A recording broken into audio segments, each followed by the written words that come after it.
জানেন যে সাম্বের নিয়তি এটাই, তাহলে আপনি তাকে বদলানোর চেষ্টা কেন করেন? কেন?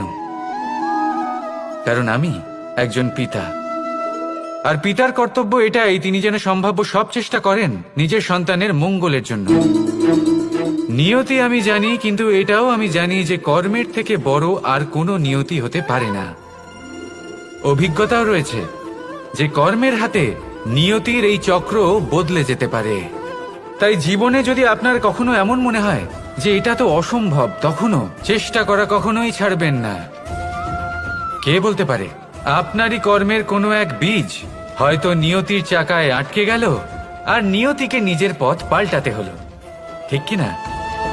সেই জন্য নিয়তিকে ভাগ্য মেনে নিয়ে চুপ করে বসে থাকবেন না।